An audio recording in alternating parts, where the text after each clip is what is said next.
Confident लग नहीं रहे।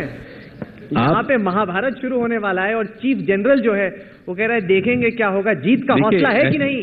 ऐसा है, 2004 में भी आपने हमको राइट ऑफ कर दिया था, 2009 में भी राइट ऑफ कर दिया था, लेकिन 2004 में भी हमने आपको पीटा, मीडिया को नहीं, मीडिया को के सर्वेस को। अच्छा। फिर 2009 में भी आपके सर्वेस को पीटा और 2014 में भी आपके सर्वेस को पीटेंगे।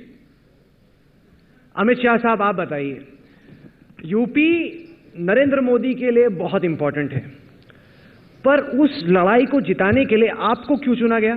तमाम बीजेपी में नेता हैं, यूपी से बड़े बड़े नेता हैं, आपको क्यों अहमदाबाद से लखनऊ भेजा गया इस लड़ाई के लिए?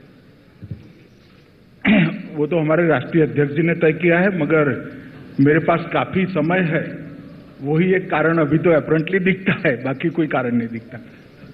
नहीं, पर इतने आसानी से आप टाल नहीं सकते, इतने बड़े बड़े शीर्ष नेता हैं। आपने कभी भी गुजरात से बाहर निकलकर राजनीति की नहीं, सबसे बड़ी चुनौती के लिए, सबसे बड़ी लड़ाई के लिए अमित शाह को क्यों चुना गया?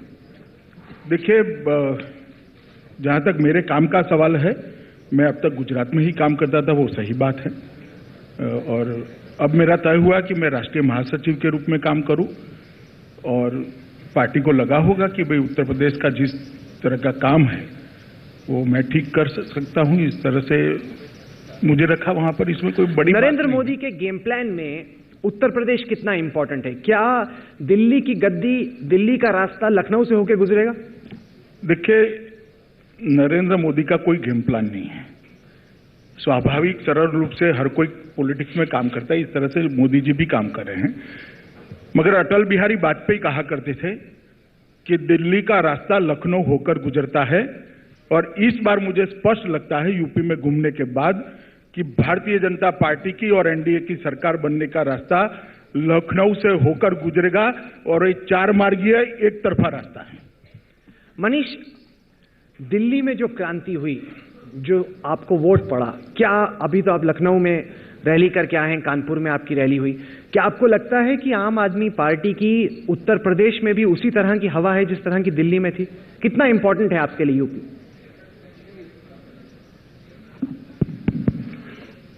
दूसरी माइक ले लीजिए आप। हेलो, ये ठीक तो अच्छा है, कांग्रेस का भी बंद हो जाएगा और बीजेपी का भी बंद हो जाएगा धीरे धीरे।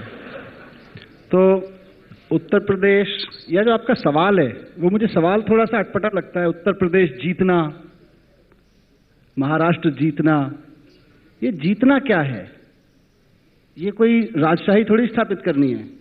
ये लड़ाई महंगाई से है, ये लड़ाई भ्रष्टाचार से है, ये लड़ाई किसानों की लूट से है, जमीन छीनी जा रही है, ये इनकी लड़ाई है, और इसके खिलाफ उत्तर प्रदेश को भी लड़ना पड़ेगा, कन्याकुमारी को भी लड़ना पड़ेगा, गुजरात को भी लड़ना पड़ेगा। जो नहीं लड़ेगा वो हारेगा, जो लड़ेगा वो इस जीत में भागीदार बनेगा। ना उत्तर प्रदेश, ना गुजरात, ना मध्य प्रदेश, ना राजस्थान, हर हिंदुस्तानी को भ्रष्टाचार के खिलाफ लड़ना पड़ेगा। जो नहीं लड़ रहा होगा वो हारेगा या हारने वालों के साथ खड़ा होगा। नहीं तो आपको लग रहा है कि जो रिस्पांस दिल्ली में मिला उस तरह का रिस्पांस क्या यूपी में भी मिल रहा है आपको?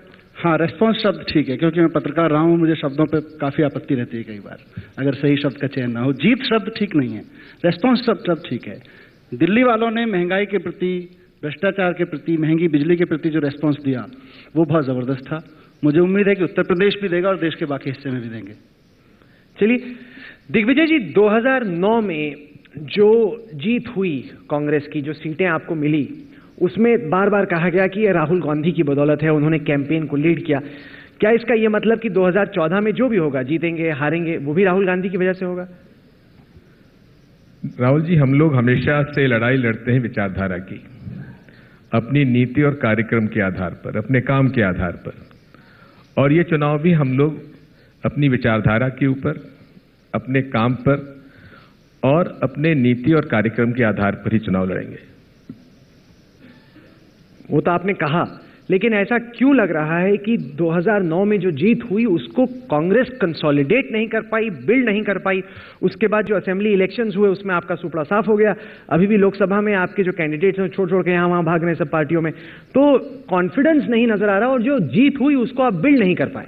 2009 से लेकर 2014 के जितने असेंबली इलेक्शंस हुए उसमें आप देखेंगे कि जितने इलेक्शंस हुए असेंबली के, उसमें अधिकांश में हम लोगों ने सरकार अपनी बनाई है। हाँ, पिछले जो असेंबली के चुनाव हुए थे उसमें सफल नहीं हो पाए, लेकिन ये तो 2003 में भी हुआ था।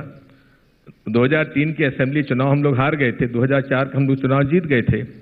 तो राष्ट्र के चुनाव के मुद्दे अलग होते हैं, राज्य के चुनाव के मुद्दे अलग होते हैं, इसलिए दोनों को उससे कोरिलेट करने की आवश्यकता नहीं है। अमित शाह जी, ये बताइए, क्या आपको लग रहा है कि यूपी में वाकई में नरेंद्र मोदी की हवा है? क्योंकि मनीष और केजरीवाल ये कहते हैं कि ये तो केवल टीवी की हवा है, ये जमीन पे हवा नहीं है कोई। देखिए, सिर्फ यूपी क्यों, पूरे देश में जनता का रुझान नरेंद्र मोदी के प्रति है और इसके दो कारण हैं। जिस तरह से 10 साल तक यूपीए ने शासन किया है उसमें महंगाई, करप्शन, सीमाओं की सुरक्षा, महिलाओं की सुरक्षा, काफी ऐसी चीजें हैं, विकास दर से लेके काफी ऐसी चीजें हैं जिनसे जनता संतुष्ट नहीं है। और जिन चीजों से जनता की नाराजगी है उन चीजों का जवाब जनता को नरेंद्र मोदी और भारतीय जनता पार्टी में दिखाई पड़ता है। और ये कोई प्रचार की बात नहीं है, हम लोगों ने भी काफी राज्यों में शासन किया है।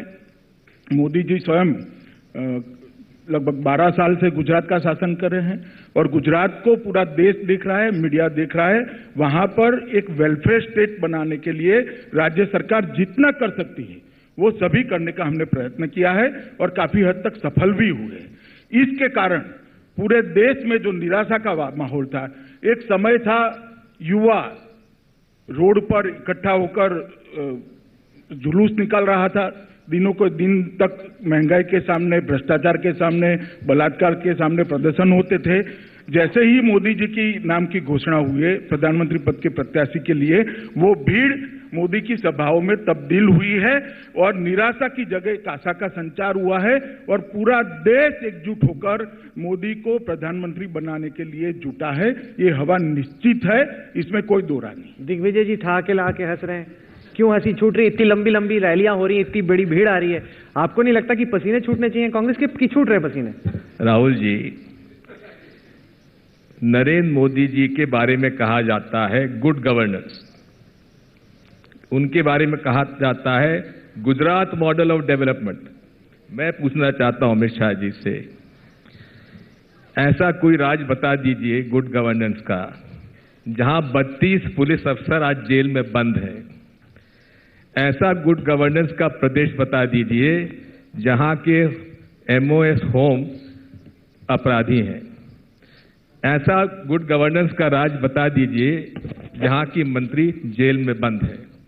ऐसा गुड गवर्नेंस का राज्य बता दीजिए जहां का मंत्री कन्विक्शन होने के बाद भी आज कैबिनेट में मौजूद है। आप ऐसा दूसरा राज्य बता दीजिए कि जहां सुप्रीम कोर्ट के आदेश के बाद भी एफआईआर दर्ज करने के लिए डायरेक्शन होने के बावजूद भी उस मंत्री पर एफआईआर दर्ज नहीं की गई। ऐसा राज्य बता दीजिए गुड गवर्नेंस का जहां का कर्जा 1,72,000 करोड़ हो गया है, जबकि 95 में डेट फ्री था गुजरात। और यदि यही सीएजी की रिपोर्ट है कि अगर इसी प्रकार का अगर ये कर्जा लेते रहे तो कुछ दिनों में डेट ट्रैप लग जाएंगे। और मोदी जी कहते हैं मैंने गुजरात का कर्जा उतार दिया, अब मैं देश का कर्जा उतारने जा रहा हूं। इसकी आप गुड गवर्नेंस की बात करते हैं? गुड गवर्नेंस के दावे पे बड़े सवाल खड़े कर दिए, जवाब दीजिए अमित शाह जी। उठिए नहीं बैठ के। अच्छा किया दिग्विजय ने सारे सवाल एक एक कर उठा लिए। जहां तक पुलिस अफसर के जेल में जाने का बात है, दिग्विजय जी ने मर्यादा रखी। मैं आपके कार्यक्रम के माध्यम से कहना चाहता हूं, उन्होंने मेरे बारे में बात करी है, मैं जेल में गया था, उसके लिए मोदी शासन जिम्मेदार नहीं है। कांग्रेस की विक्टिमाइजेशन की पॉलिसी और शासन जवाबदार है। भाई साहब, कांग्रेस तो ये पार्टी है जिसने 1 लाख लोगों को एक ही रात में बिना किसी कारण इमरजेंसी में जेल में डाल दिया था। और जब भी ये सारे केसों के नतीजे आए, तब राहुल आप एक कार्यक्रम कर लेना, मैं और दिग्विजय दोनों आएंगे। मुझे पूरा भरोसा है सीबीआई ने जो भी केस दायर किए हैं सबके सब फर्जी निकलेंगे और सीबीआई को मुंह की खानी पड़ेगी। एक मिनट दिग्विजय, एक मिनट दिग्विजय। जहां तक उन्होंने कहा कि किसी मंत्री पर कन्विक्शन हुआ है, उसको तुरंत ही दूसरे दिन हाईकोर्ट के द्वारा स्टे दिया गया है और उनको बेल नहीं दी है, कन्विक्शन को स्टे किया गया है। आप मेरे अंतर समझ लीजिए, पहले कन्विक्शन को स्टे किया गया है। और मैं इतना कहना चाहता हूं, हमने तो ऐसा कभी नहीं किया कि करप्शन के केस में फंसे हुए पूर्व मुख्यमंत्री के खिलाफ सीबीआई ने चार्जशीट करी और हमने 197 की परमिशन न दी। अशोक चौहान का मामला पूरे देश के सामने है, राज्यपाल ने 197 की परमिशन नहीं दी, इसके कारण सीबीआई इन पर केस नहीं चला सकती। और डेवलपमेंट का जहां तक सवाल है, मैं ये पूरे ऑडियंस को और जो कार्यक्रम देख रहे हैं सभी लोगों को कहना चाहता हूं, गुजरात के किसी भी गांव में जाकर देखिए रोड कनेक्टिविटी है या नहीं है। गुजरात के किसी भी गांव में जाकर देखिए 3 फेज अनइंटरप्ट पावर 24 घंटा है या नहीं है। गुजरात के किसी भी गांव में जाकर देखिए पीने का शुद्ध पानी मिलता है या नहीं मिलता है। गुजरात के किसी भी गांव में जाकर देखिए हमारे शासन में आने के बाद कम से कम 4 कमरे साला के बने हैं या नहीं बने हैं। गुजरात के किसी भी गांव में जाकर देखिए हमारे शासन में आने के बाद 3 प्राथमिक शिक्षकों की भर्ती हुई है या नहीं हुई है। डेवलपमेंट को हमने इतने तह तक पहुंचा है दिग्विजय जी, और मैं मानता हूं कि डेमोक्रेसी में डेवलपमेंट पे थप्पा लगता है, जनता की अदालत का थप्पा लगता है, जनता की अदालत का। और इसीलिए 1950 में से लेकर आज तक बार बार गुजरात की जनता भारतीय जनता पार्टी को चुनती है और धीरे धीरे कांग्रेस पार्टी इतनी सिमटती जाती है कि कांग्रेस पार्टी को ढूंढना भी गुजरात में दिक्कत होगी। मेरा उन्होंने जवाब नहीं दिया। हाँ। राहुल जी, सोलंकी जिनके ऊपर सुप्रीम कोर्ट का आदेश है कि एफआईआर दर्ज कर दीजिए, आपने अभी तक उसकी परमिशन नहीं दी। माफिया आपने अलग बना, सैंड माफिया, रेता माफिया, पता नहीं कौन माफिया सुना होगा। गुजरात में आज टैंकर माफिया चला हुआ है। 4000 गांव में पीने का पानी नहीं है। राजकोट के अंदर केवल 20 मिनट पानी मिलता है और अधिकांश हाउसिंग सोसाइटीज जो हैं वो टैंकर से पानी लेती हैं। नहीं, पर एक सेकंड मनीष, आपके जवाब देने से पहले क्या इस बात में हकीकत नहीं, रंजीत सिन्हा ने एक इंटरव्यू दिया, सीबीआई के डायरेक्टर हैं, आज सुबह यहीं पे थे, और उन्होंने कहा कि यूपीए और कांग्रेस की सरकार ये चाहती कि अमित शाह पे चार्जशीट हो जाए। आपके चाहने के बावजूद, आपकी कोशिशों के बावजूद सीबीआई को इतना आधार नहीं मिला, इतने तथ्य नहीं मिले कि उनको चार्जशीट करें। ये तो ऑलरेडी चार्जशीटेड है ही, मैं तो नाम नहीं लेना चाहता था। लेकिन उसके अंदर एसआईटी, जब वहां गुजरात की एसआईटी इनका इन्वेस्टिगेशन कर रही थी तो इन्हीं के वकीलों ने कहा कि नहीं साहब, हमको सीबीआई पे ज्यादा भरोसा है, सीबीआई की जांच करवाने के लिए इन्होंने अपने अदालत में नहीं, हमने कोई ऐसा नहीं कहा, कभी नहीं। मेरे पास प्रमाण है, प्रमाण दिखा दीजिए, कभी भी दिखा दीजिए, मैं दिखा दूंगा आपको प्रमाण। कल प्रेस में प्रचारित किए, मैंने तो आप पर आरोप लगाया, आप मेरे पर मुकदमा दायर कर दिया। मैं एसआईटी के खिलाफ किसी केस में पार्टी ही नहीं हुई, मैं कैसे कहता? क्योंकि 2 बातें हुई, एक केसेस की बात हुई और दूसरा गुजरात के मॉडल ऑफ गवर्नेंस की बात हुई। मनीष सिसोदिया अभी तो सीधे गुजरात से आए हैं, वो दावे कर रहे हैं कि हर जगह सड़क है, बिजली है, पानी है। क्या आप मानेंगे कम से कम बाकी राज्यों की तुलना में गुजरात में विकास हुआ है या नहीं? आपने क्या देखा? मैं पिछले 2 दिन से गुजरात में ही था, बल्कि अब 2.5 दिन से, और वहीं से होकर आ रहा हूँ। अमित शाह ने जो कहा अभी गुजरात के गाँवों के बारे में, मैं नेशनल हाईवेज के बाजू में लगे गाँव में गया, मैं स्टेट हाईवेज के बाजू में लगे गांव में गया, अंदर तक 30-30, 40-40 किलोमीटर दूर तक के अंदर के गांव में गया, और वहां का सच और जो पिछले 1 साल से बताया जा रहा है गुजरात के डेवलपमेंट का सच, दोनों में जमीन आसमान का अंतर है। सड़कें, मैंने लोगों से पूछा ये कब बनी थी, मोदी जी कह रहे हैं कि हमने 12 साल में गुजरात को इधर से उधर कर दिया है। गुजरात सड़कों में 20-25 सालों से आगे था कनेक्टिविटी में। स्कूल 4 कमरे बन गए हैं, लेकिन क्या 4 कमरों को स्कूल कहते हैं या वहां पढ़ाने वाले टीचर्स की क्वालिटी, उनकी सुविधाएं और वहां जो कुछ पढ़ाया जा रहा है और वहां से जो अल्टीमेटली आउटपुट निकलेगा 12 साल के उसके बाद, उसको भी स्कूल कहते हैं? वो भी तो स्कूल है। मैं कई गांवों में गया और मैं नाम लेके बता सकता हूं। आप अहमदाबाद से बाहर निकलिए, महसाणा जिला बहुत नजदीक में है, महसाणा के गांव में गया, मैं कलोल के गांव में गया, कलोल से 20 किलोमीटर दूर के गांव में गया, वहां तक में टॉयलेट्स नहीं है।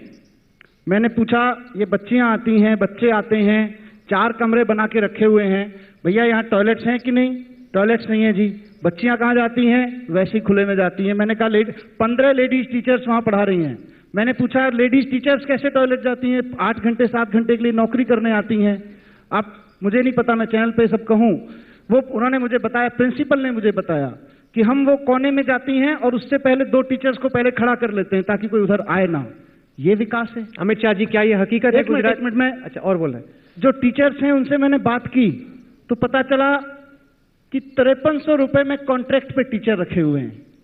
आप पढ़े लिखे, आप इस देश का भविष्य तैयार कर रहे हैं, सिर्फ गुजरात का नहीं पूरे देश का भविष्य तैयार हो रहा है इन स्कूल्स में। आप 5300 रुपए में एक पढ़े लिखे नौजवान को लाके वहां कॉन्ट्रैक्ट पे 5-5 साल तक उसको 5300 रुपए की नौकरी कराते हो। आप उम्मीद करते हो कि उससे वो भविष्य तैयार करेगा देश का? मैं वाव में एक कॉलेज में गया, बहुत सारे कॉलेजेस में गया, मैं वाव के कॉलेज का आपको बता देता हूं। 618 स्टूडेंट, हायर एजुकेशन के लिए गुजरात सरकार का डेवलपमेंट का सच मैं आपके सामने बताता हूं। 618 स्टूडेंट्स वहां पे कॉलेज में पढ़ते हैं और वहां पे 2 महीने पहले तक टीचर के नाम पे एक प्रिंसिपल था और कोई नहीं था। वहां के बच्चों ने वहां पे अनशन किया कॉलेज के बाहर बैठ के, तब जाके 2 और टीचर्स की वहां पे भर्ती हुई है। 618 बच्चों को पढ़ाने के लिए 3 टीचर्स हैं। मैंने प्रिंसिपल साहब को सलाम किया, मैंने पूछा, आप किस हिम्मत से पढ़ाते हो साहब, किस हिम्मत से पढ़ाते रहे इन बच्चों को?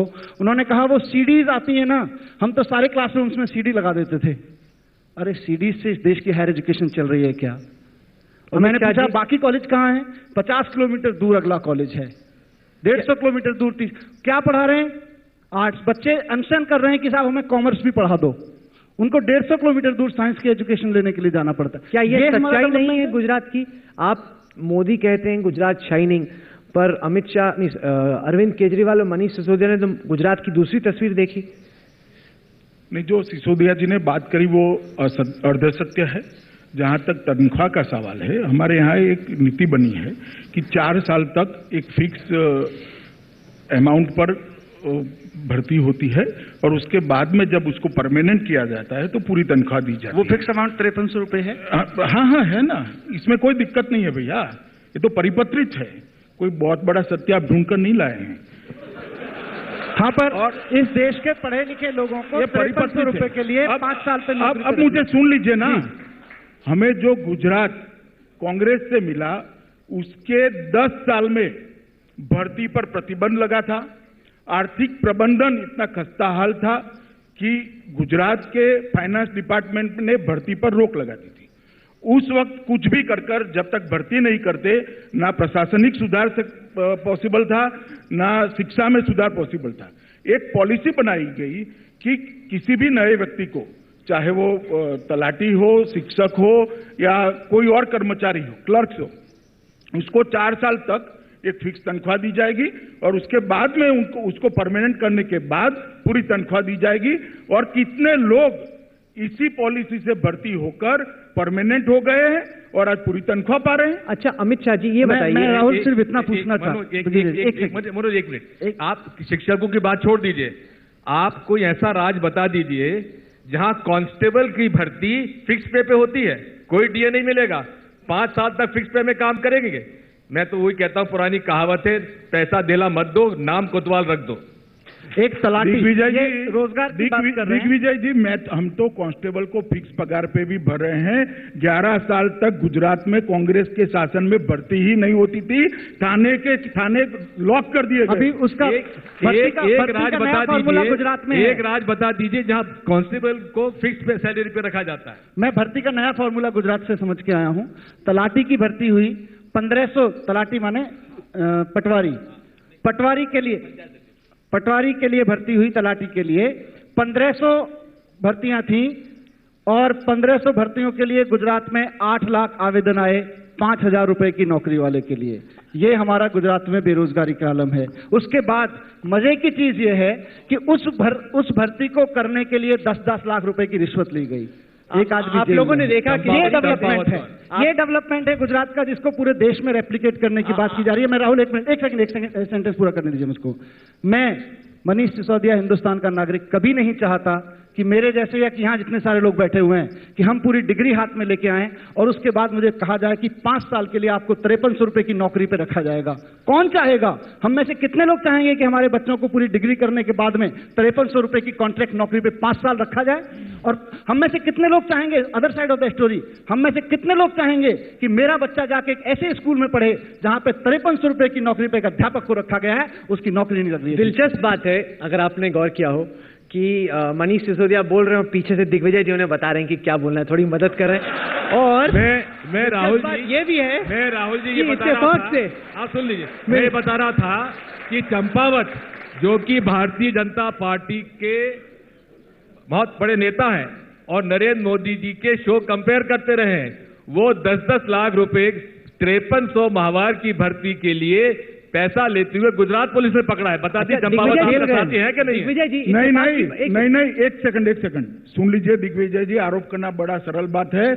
कुंपावत क्यों, कोई भी होगा जो 10-10 लाख रुपए लेते पकड़ा जाएगा, उसको पुलिस पकड़कर जेल में डाल देगी। चंपावत भाजपा का है कि नहीं है? अरे भाई कोई भी हो, भाजपा का है इसलिए नहीं पकड़ना, वो कांग्रेस की पॉलिसी होगी, आपकी पार्टी के लोग को आप नहीं पकड़ते। मगर हमारे यहाँ तो सबको पकड़ते हैं भैया। यहाँ से और दूसरी बात पकड़वाइए, मैं बता देता हूँ। मैं एक मिनट मनीष जी, और मैं अब देखिए राहुल, पूरी बात साफ हो गई है। मनीष को सीमा की सुरक्षा पे कोई सवाल नहीं दिखता, महंगाई पे नहीं दिखता, इतने बड़े बड़े करप्शन पे नहीं दिखता, और भारतीय जनता पार्टी के शासित गांव के टॉयलेट दिखते हैं, क्योंकि वो मानते हैं कांग्रेस स्पर्धा में ही नहीं है। अच्छा, इत्तेफाक की एक और बात है, वहां पे मनीष भी मान चुके हैं कि इनकी स्पर्धा भारतीय जनता पार्टी है। दिग्विजय सिंह वैसे ही यहाँ बैठकर मनीष की बात की चुटकियां ले नहीं, पर इत्तेफाक की सुरक्षा का भी दिखता है अमित जी, और साथ साथ ये भी दिखता है कि मैं एक गांव में गया था, चरण का नाम है गांव का, सब लोगों ने सुना होगा, गूगल कर लीजिएगा।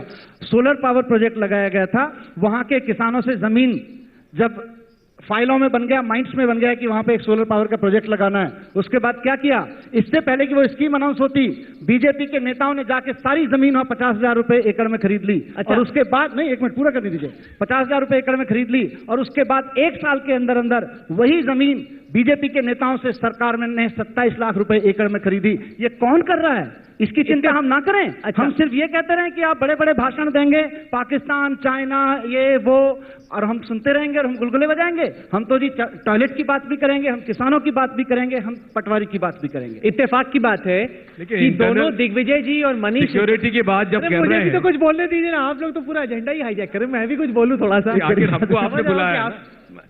इत्तेफाक की बात है कि मनीष सिसोदिया और दिग्विजय जी एक सोफे पे बैठे हैं और अमित शाह एक सोफे पे। नहीं, और चुनाव में भी कुछ ऐसा ही हो रहा है कि आम आदमी पार्टी और कांग्रेस एक तरफ, ये बीजेपी की साजिश है। ये भी हम कहाँ बैठे, आपने तय किया कि हमने तय किया? इसीलिए मैंने कहा कि इत्तेफाक नहीं, वो सोच समझ कर तय किया। सिक्योरिटी की बात कर रहे हैं, मेरे पास एक तो ये क्यों भूल जाते हैं कि कारगिल में क्या हुआ? ये क्यों भूल जाते हैं कि जो टेररिस्ट थे उनको छोड़ने के लिए इनके मंत्री जी अफगानिस्तान गए? ये क्यों भूल जाते हैं?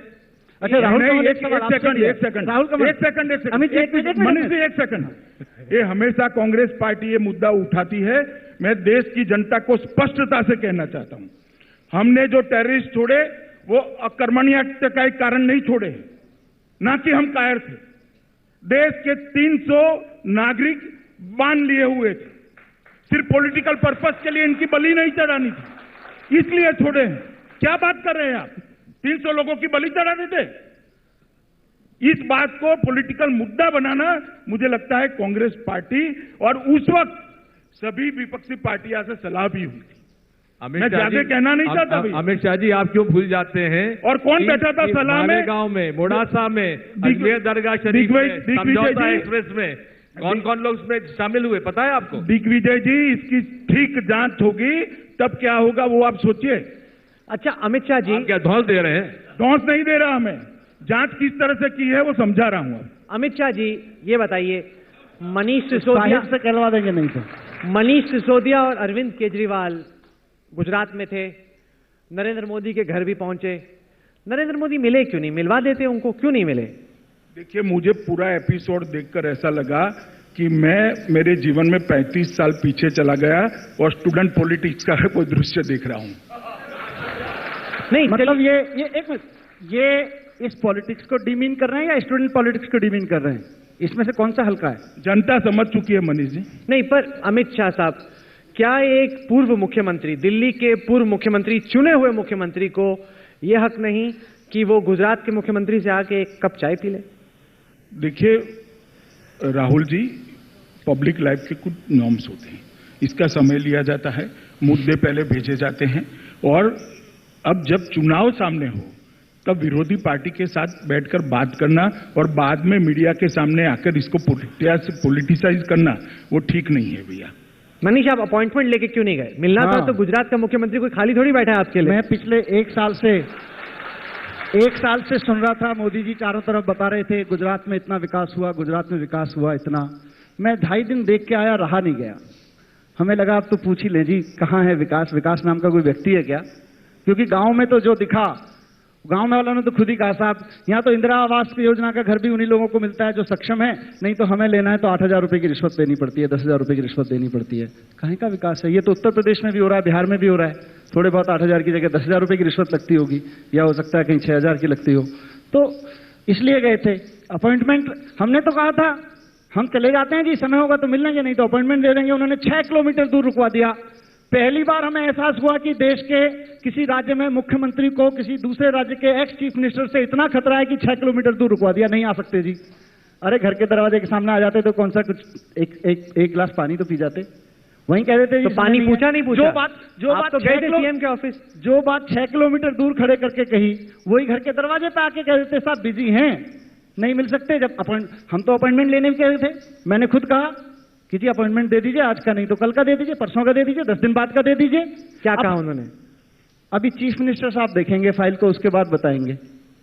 तो अभी तो सीएम साहब पे गुजरात के मुख्यमंत्री से मिलने के लिए दिल्ली के एक्स सीएम की एक चिट्ठी जा रही है, उसको पहले चीफ मिनिस्टर साहब देखेंगे फिर बताएंगे। ठीक है जी। तो अमित शाह साहब मिलेगा अपॉइंटमेंट केजरीवाल को कि नहीं?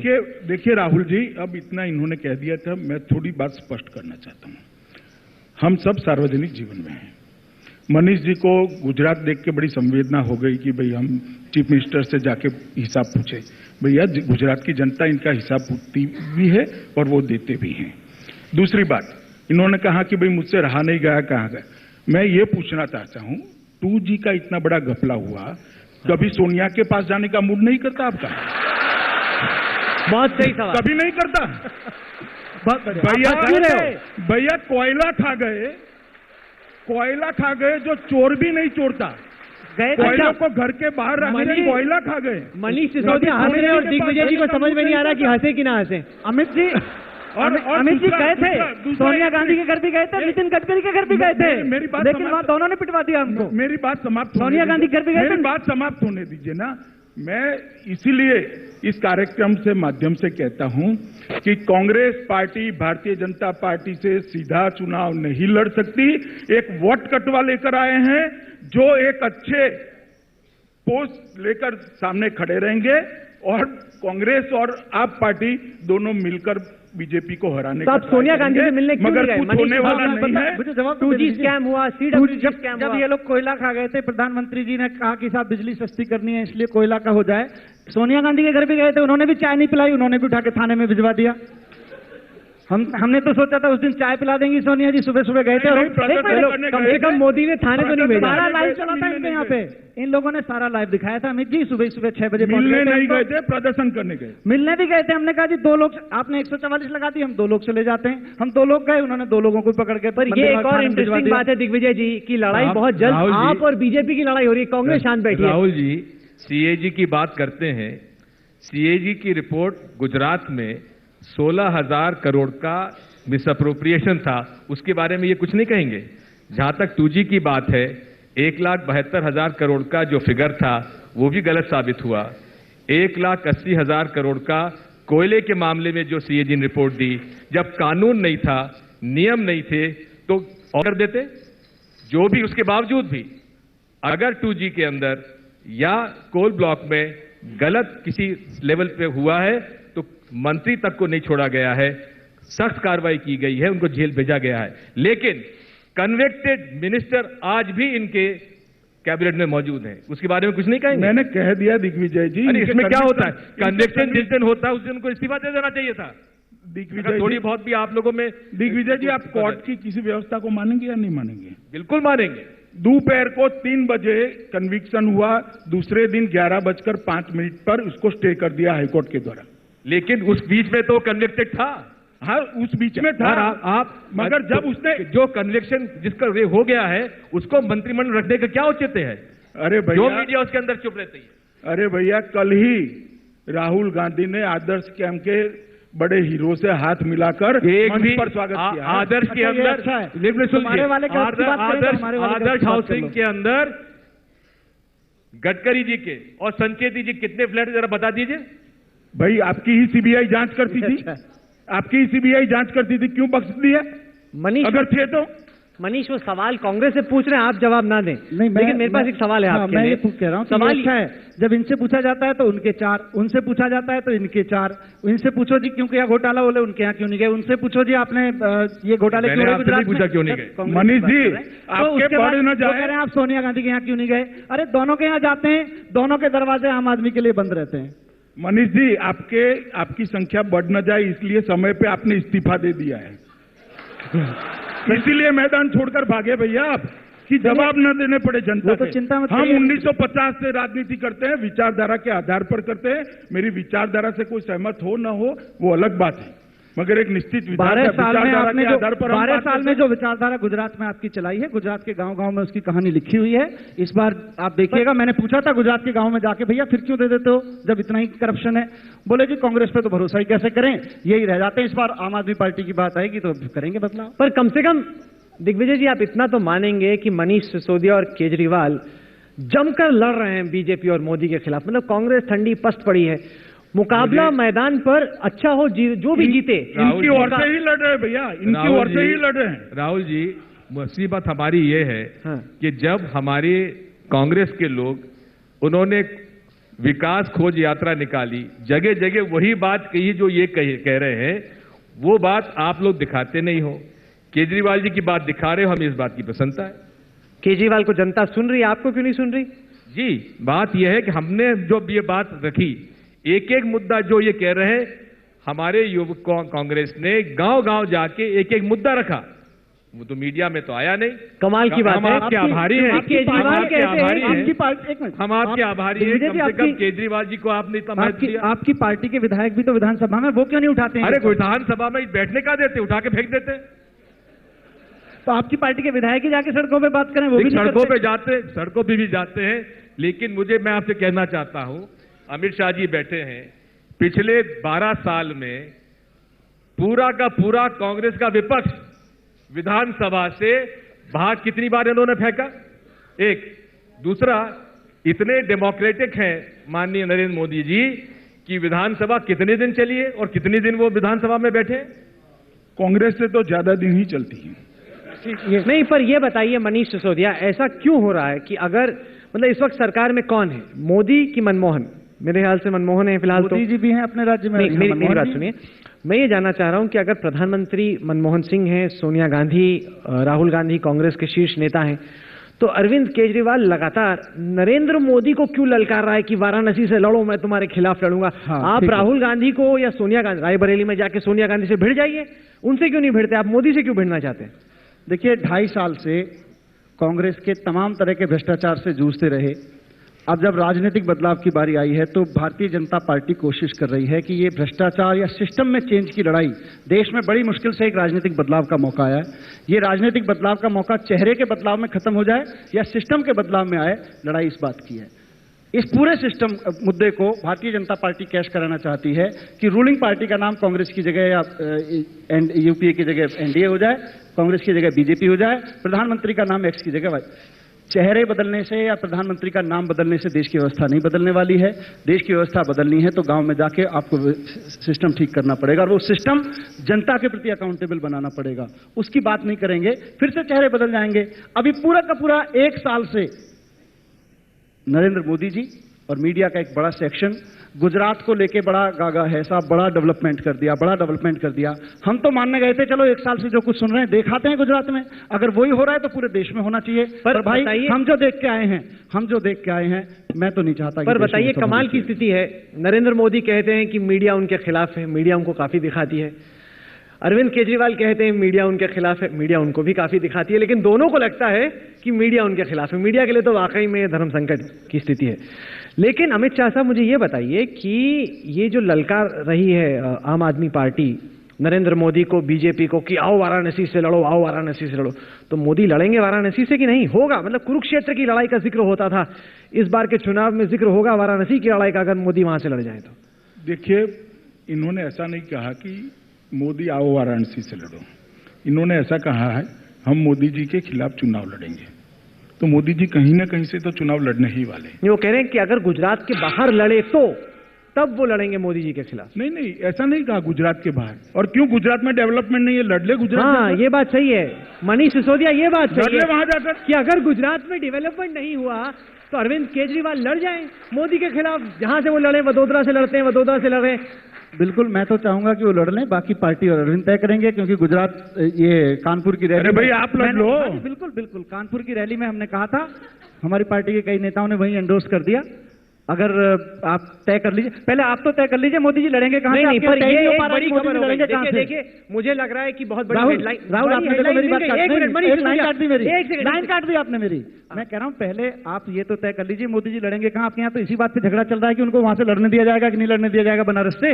आप तय तो करिए कि मोदी जी लड़ेंगे कहां से, हम कहां से लड़ेंगे, उसके बाद हम भी बता देंगे। हमारा कोई झगड़ा नहीं है भैया, हमारे पार्लियामेंट्री बोर्ड। कहां से लड़ेंगे मोदी जी? कहां से लड़ेंगे वो पार्लियामेंट्री बोर्ड तय करेगा। अच्छा, हमारे यहाँ आपकी तरह एक व्यक्ति की पार्टी नहीं है ना। बीजेपी का पार्लियामेंट्री बोर्ड जो भी तय करे। एक बड़ी हेडलाइन इंडिया टुडे कॉन्क्लेव को तो मिल गई। मनीष सिसोदिया ने कह दिया कि मोदी जहां से लड़े अरविंद केजरीवाल उनके खिलाफ लड़ेगा। खास तौर से अब जब यह तय हो गया कि गुजरात में विकास नहीं हुआ तो वडोदरा से लड़े, कहीं से भी लड़े, अरविंद केजरीवाल। मनीष सिसोदिया कह रहे, ऐसा मेरा आप ही का मानना है और आपकी बहुत सुनते हैं। अगर किसी की सुनते हैं तो आपकी सुनते हैं, और अगर आप कह रहे हैं कि वो वडोदरा में भी भिड़ जाएंगे तो वडोदरा में होगा फिर क्लैश, नरेंद्र मोदी बनाम अरविंद केजरीवाल। तय तो करें वो लोग कहां से लड़ना है। चलिए, आप तीनों इंडिया टुडे कॉन्क्लेव आए, आपने अपनी अपनी बातें रखी, इसके लिए आपका शुक्रिया। अब हम देश के वोटर्स पर छोड़ते हैं कि वो तय करें कि उन्हें बीजेपी चाहिए, कांग्रेस या आम आदमी पार्टी। बहुत बहुत धन्यवाद। बहुत बहुत शुक्रिया आप तीनों। धन्यवाद जी।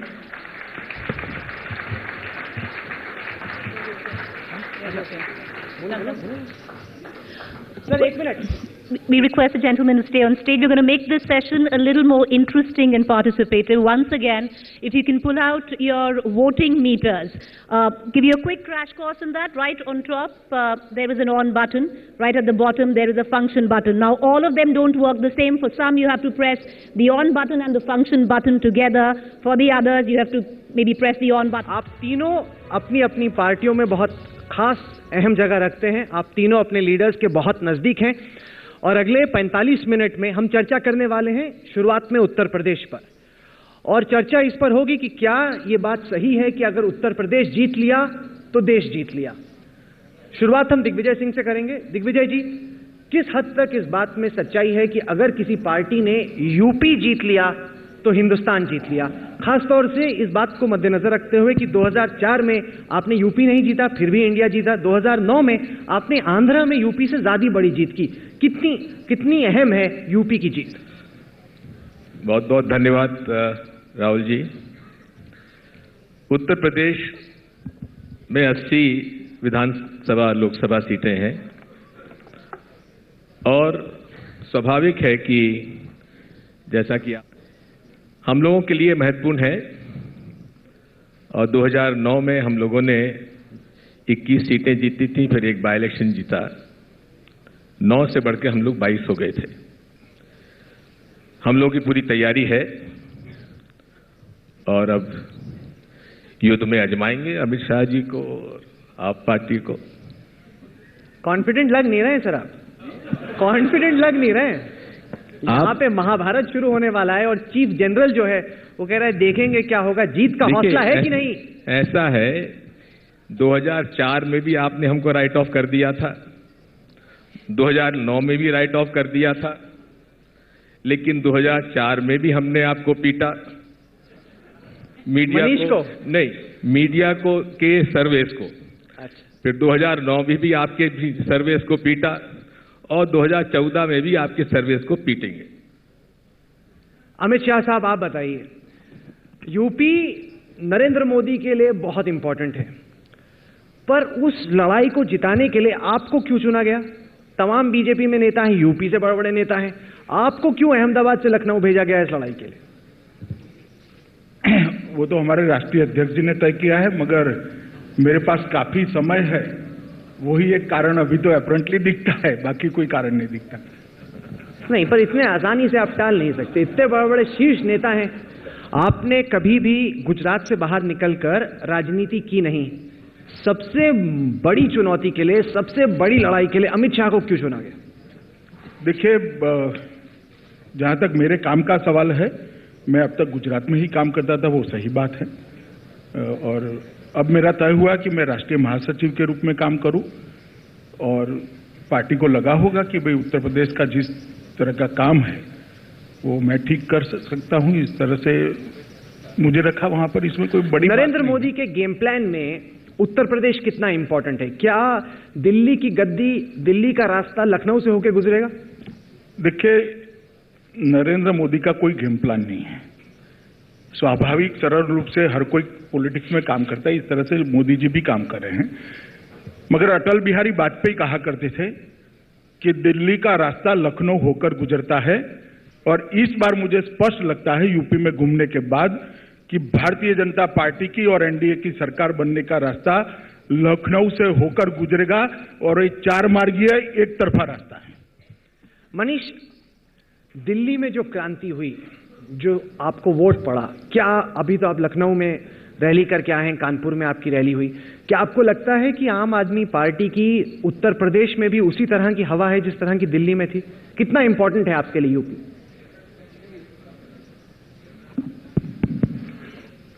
दूसरी माइक ले लीजिए आप। हेलो, ये ठीक तो अच्छा है, कांग्रेस का भी बंद हो जाएगा और बीजेपी का भी बंद हो जाएगा धीरे धीरे। तो उत्तर प्रदेश, यह जो आपका सवाल है वो मुझे सवाल थोड़ा सा अटपटा लगता है। उत्तर प्रदेश जीतना, महाराष्ट्र जीतना, ये जीतना क्या है? ये कोई राजशाही थोड़ी स्थापित करनी है। ये लड़ाई महंगाई से है, ये लड़ाई भ्रष्टाचार से है, ये लड़ाई किसानों की लूट से है, जमीन छीनी जा रही है, ये इनकी लड़ाई है। और इसके खिलाफ उत्तर प्रदेश को भी लड़ना पड़ेगा, कन्याकुमारी को भी लड़ना पड़ेगा, गुजरात को भी लड़ना पड़ेगा। जो नहीं लड़ेगा वो हारेगा, जो लड़ेगा वो इस जीत में भागीदार बनेगा। ना उत्तर प्रदेश, ना गुजरात, ना मध्य प्रदेश, ना राजस्थान, हर हिंदुस्तानी को भ्रष्टाचार के खिलाफ लड़ना पड़ेगा। जो नहीं लड़ रहा होगा वो हारेगा या हारने वालों के साथ खड़ा होगा। नहीं तो आपको लग रहा है कि जो रिस्पांस दिल्ली में मिला उस तरह का रिस्पांस क्या यूपी में भी मिल रहा है आपको? हाँ, रेस्पॉन्स शब्द ठीक है, क्योंकि मैं पत्रकार रहा हूं, मुझे शब्दों पे काफी आपत्ति रहती है कई बार, अगर सही शब्द का चयन ना हो। जीत शब्द ठीक नहीं है, रेस्पॉन्स शब्द ठीक है। दिल्ली वालों ने महंगाई के प्रति, भ्रष्टाचार के प्रति, महंगी बिजली के प्रति जो रेस्पॉन्स दिया वो बहुत जबरदस्त था। मुझे उम्मीद है कि उत्तर प्रदेश भी देगा और देश के बाकी हिस्से में भी देंगे। चलिए दिग्विजय जी, 2009 में जो जीत हुई कांग्रेस की, जो सीटें आपको मिली, उसमें बार बार कहा गया कि यह राहुल गांधी की बदौलत है, उन्होंने कैंपेन को लीड किया। क्या इसका यह मतलब कि 2014 में जो भी होगा, जीतेंगे हारेंगे, वो भी राहुल गांधी की वजह से होगा? राहुल जी, हम लोग हमेशा से लड़ाई लड़ते हैं विचारधारा की, अपनी नीति और कार्यक्रम के आधार पर, अपने काम के आधार पर, और ये चुनाव भी हम लोग अपनी विचारधारा के ऊपर, अपने काम पर और अपने नीति और कार्यक्रम के आधार पर ही चुनाव लड़ेंगे। वो तो आपने कहा, लेकिन ऐसा क्यों लग रहा है कि 2009 में जो जीत हुई उसको कांग्रेस कंसोलिडेट नहीं कर पाई, बिल्ड नहीं कर पाई? उसके बाद जो असेंबली इलेक्शंस हुए उसमें आपका सुपड़ा साफ हो गया। अभी भी लोकसभा में आपके जो कैंडिडेट्स हैं छोड़ छोड़ के यहाँ वहाँ भाग रहे हैं सब पार्टियों में, तो कॉन्फिडेंस नहीं नजर आ रहा और जो जीत हुई उसको आप बिल्ड नहीं कर पाए। 2009 से लेकर 2014 के जितने असेंबली इलेक्शंस हुए उसमें आप देखेंगे कि जितने इलेक्शंस हुए असेंबली के, उसमें अधिकांश में हम लोगों ने सरकार अपनी बनाई है। हाँ, पिछले जो असेंबली के चुनाव हुए थे उसमें सफल नहीं हो पाए, लेकिन ये तो 2003 में भी हुआ था। 2003 के असेंबली चुनाव हम लोग हार गए थे, 2004 का हम लोग चुनाव जीत गए थे। तो राष्ट्र के चुनाव के मुद्दे अलग होते हैं, राज्य के चुनाव के मुद्दे अलग होते हैं, इसलिए दोनों को उससे कोरिलेट करने की आवश्यकता नहीं है। अमित शाह जी, ये बताइए, क्या आपको लग रहा है कि यूपी में वाकई में नरेंद्र मोदी की हवा है? क्योंकि मनीष और केजरीवाल ये कहते हैं कि ये तो केवल टीवी की हवा है, ये जमीन पे हवा नहीं है कोई। देखिए, सिर्फ यूपी क्यों, पूरे देश में जनता का रुझान नरेंद्र मोदी के प्रति है और इसके दो कारण हैं। जिस तरह से 10 साल तक यूपीए ने शासन किया है उसमें महंगाई, करप्शन, सीमाओं की सुरक्षा, महिलाओं की सुरक्षा, काफी ऐसी चीजें हैं, विकास दर से लेके काफी ऐसी चीजें हैं जिनसे जनता संतुष्ट नहीं है। और जिन चीजों से जनता की नाराजगी है उन चीजों का जवाब जनता को नरेंद्र मोदी और भारतीय जनता पार्टी में दिखाई पड़ता है। और ये कोई प्रचार की बात नहीं है, हम लोगों ने भी काफी राज्यों में शासन किया है।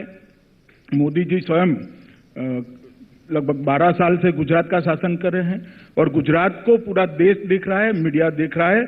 वहां पर एक वेलफेयर स्टेट बनाने के लिए राज्य सरकार जितना कर सकती है वो सभी करने का हमने प्रयत्न किया है और काफी हद तक सफल भी हुए। इसके कारण पूरे देश में जो निराशा का माहौल था, एक समय था युवा रोड पर इकट्ठा होकर जुलूस निकाल रहा था, दिनों को दिन तक महंगाई के सामने, भ्रष्टाचार के सामने, बलात्कार के सामने प्रदर्शन होते थे। जैसे ही मोदी जी की नाम की घोषणा हुई प्रधानमंत्री पद के प्रत्याशी के लिए, वो भीड़ मोदी की सभाओं में तब्दील हुई है और निराशा की जगह एक आशा का संचार हुआ है और पूरा देश एकजुट होकर मोदी को प्रधानमंत्री बनाने के लिए जुटा है। ये हवा निश्चित है, इसमें कोई दो राय नहीं। दिग्विजय जी ठा के ला के हंस रहे हैं, क्यों हंसी छूट रही? इतनी लंबी लंबी रैलियां हो रही है, इतनी बड़ी भीड़ आ रही है, आपको नहीं लगता कि पसीने छूटने चाहिए कांग्रेस के, कि छूट रहे पसीने? राहुल जी, नरेंद्र मोदी जी के बारे में कहा जाता है गुड गवर्नेंस, उनके बारे में कहा जाता है Gujarat model of development.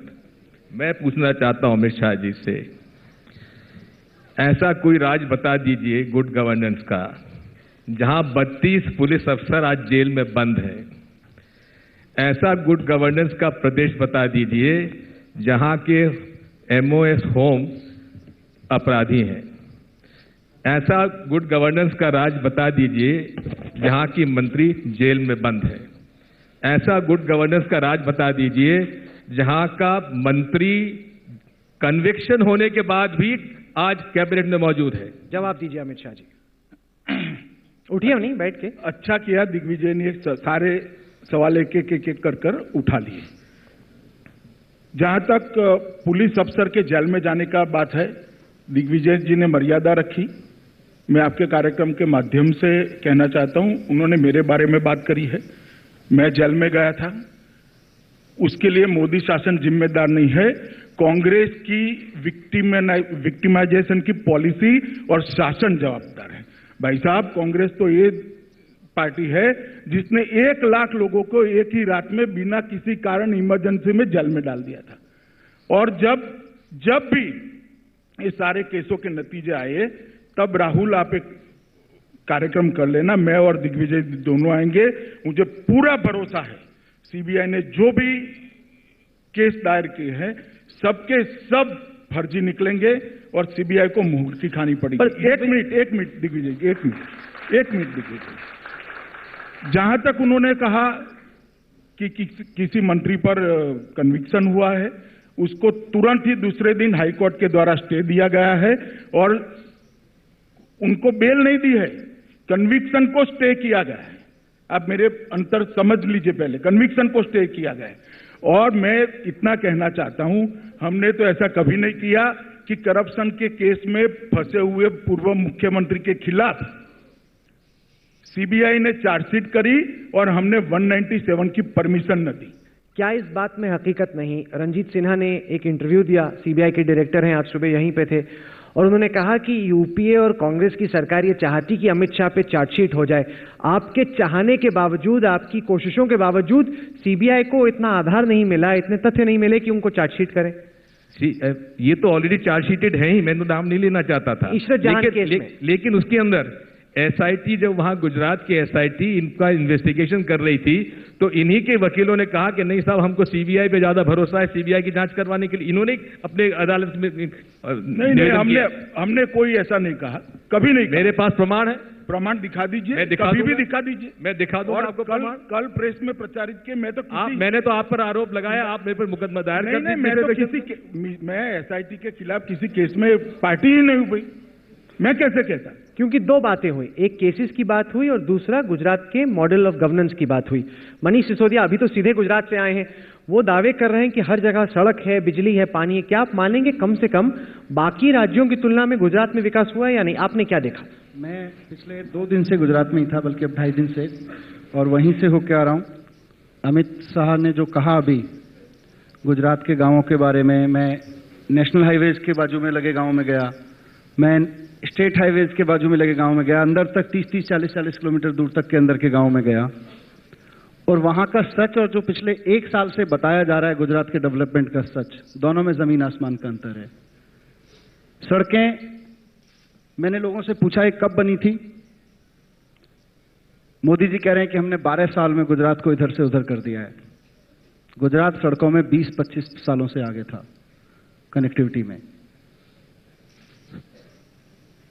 School 4 कमरे बन गए हैं, लेकिन क्या 4 कमरों को स्कूल कहते हैं, या वहां पढ़ाने वाले टीचर्स की क्वालिटी, उनकी सुविधाएं, और वहां जो कुछ पढ़ाया जा रहा है और वहां से जो अल्टीमेटली आउटपुट निकलेगा 12 साल के उसके बाद, उसको भी स्कूल कहते हैं। वो भी तो स्कूल है। मैं कई गांवों में गया और मैं नाम लेके बता सकता हूं। आप अहमदाबाद से बाहर निकलिए, महसाणा जिला बहुत नजदीक में है, महसाणा के गांव में गया, मैं कलोल के गांव में गया, कलोल से 20 किलोमीटर दूर के गांव में गया, वहां तक में टॉयलेट्स नहीं है। मैंने पूछा, ये बच्चियां आती हैं, बच्चे आते हैं, 4 कमरे बना के रखे हुए हैं, भैया यहाँ टॉयलेट्स हैं कि नहीं? टॉयलेट्स नहीं है जी। बच्चियां कहाँ जाती हैं? वैसे ही खुले में जाती हैं। मैंने कहा 15 लेडीज टीचर्स वहां पढ़ा रही हैं। मैंने पूछा, लेडीज टीचर्स कैसे टॉयलेट जाती हैं? 8 घंटे 7 घंटे के लिए नौकरी करने आती हैं। आप, मुझे नहीं पता, मैं चैनल पे सब कहूं, वो उन्होंने मुझे बताया, प्रिंसिपल ने मुझे बताया कि हम वो कोने में जाती हैं और उससे पहले 2 टीचर्स को पहले खड़ा कर लेते हैं ताकि कोई उधर आए ना। मोदी कहते हैं गुजरात शाइनिंग, पर अमित शाह, अरविंद केजरीवाल और मनीष सिसोदिया ने तो गुजरात की दूसरी तस्वीर देखी। नहीं, जो सिसोदिया जी ने बात करी वो अर्धसत्य है। जहां तक तनख्वाह का सवाल है, हमारे यहाँ एक नीति बनी है कि 4 साल तक एक फिक्स अमाउंट पर भर्ती होती है और उसके बाद में जब उसको परमानेंट किया जाता है तो पूरी तनख्वाह दी जाती है। वो फिक्स अमाउंट 5300 रुपए है। हाँ है ना, इसमें कोई दिक्कत नहीं है भैया, ये तो परिपत्रित है, कोई बहुत बड़ा सत्य आप ढूंढ कर नहीं लाए हैं। हाँ, पर और इस देश के पढ़े लिखे लोगों को 5300 रुपए के लिए 5 साल पे नौकरी। अब मुझे सुन लीजिए ना, हमें जो गुजरात कांग्रेस से मिला उसके 10 साल में भर्ती पर प्रतिबंध लगा था। आर्थिक प्रबंधन इतना खस्ताहाल था कि गुजरात के फाइनेंस डिपार्टमेंट ने भर्ती पर रोक लगा दी थी। उस वक्त कुछ भी कर जब तक भर्ती नहीं करते, ना प्रशासनिक सुधार से पॉसिबल था, ना शिक्षा में सुधार पॉसिबल था। एक पॉलिसी बनाई गई कि किसी भी नए व्यक्ति को, चाहे वो तलाटी हो, शिक्षक हो या कोई और